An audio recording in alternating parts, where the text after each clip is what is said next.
Bonjour à tous, je suis Analyste, pour ceux qui ne me connaissent pas encore.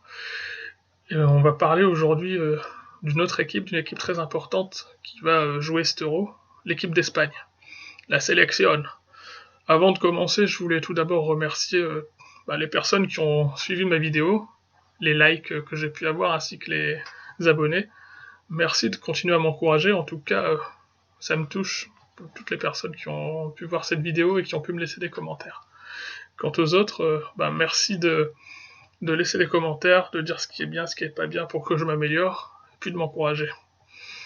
Tout d'abord, comment j'aurais pu ne pas parler de l'équipe d'Espagne? C'est vrai, c'est un peu la double tenante du titre, 2008 et 2012. Elle a gagné la Coupe du Monde 2010. Elle marchait sur l'eau, cette équipe. Bon, jusqu'à 2014 où elle n'a pas passé le premier tour de la Coupe du Monde, et elle est sortie par la petite porte. Mais c'est une équipe qui reste très dangereuse. 3e au classement FIFA. Donc là, sur ce drapeau espagnol, je vous ai mis le système qui avait été mis en place par Vicente del Bosque au dernier match contre la Roumanie. J'ai mis entre parenthèses les joueurs qui pour moi sont susceptibles de plutôt être proches du 11 type. Plus proches en tout cas que ceux qui sont sur ce 11 contre la Roumanie. D'abord on a Casillas en tant que gardien de but.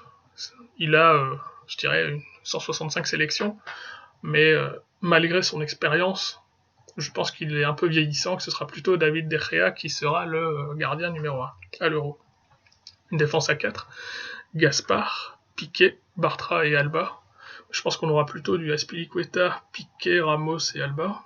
On a 2 récupérateurs, Roberto et Coquet. Je pense qu'on aura plutôt du Busquets. 3 milieux offensifs, Nolito, Silva et Pedro.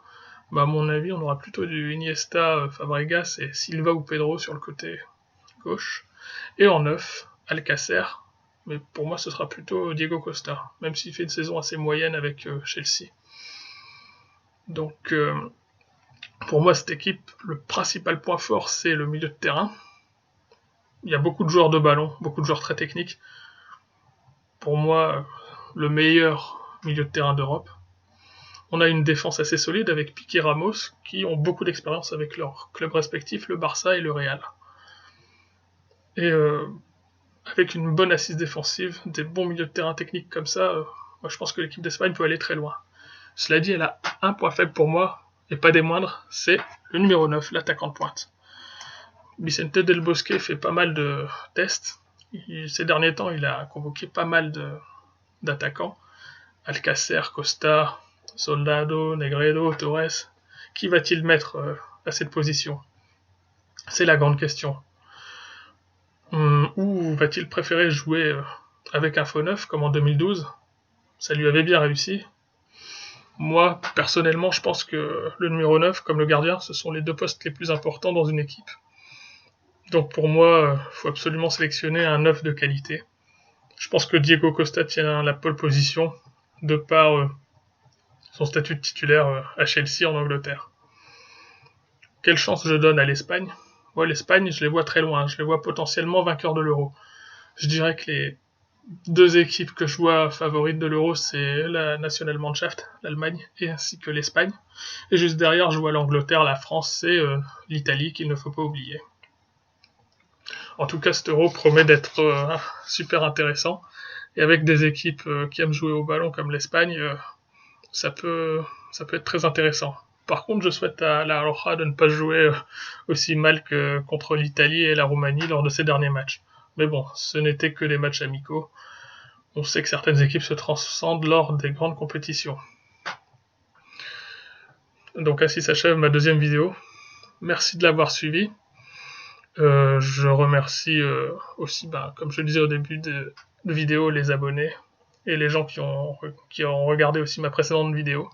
N'hésitez pas à regarder aussi ma vidéo sur l'équipe de France et à me laisser vos commentaires. Avant de partir, je souhaitais faire un petit instant publicité. Vous parler un peu d'un nouveau youtubeur qui est apparu un peu en même temps que moi sur YouTube.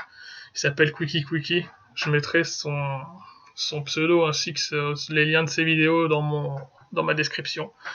Il présente des jeux vidéo, donc tous les gamers, si ça vous intéresse, allez voir. Il présente des jeux vidéo, principalement de gestion.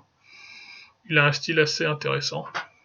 et il m'a motivé pour que je puisse aussi moi-même sortir ma chaîne YouTube, mais sur le football. C'était Yannalist. Merci à tous. On se retrouve très bientôt. Salut!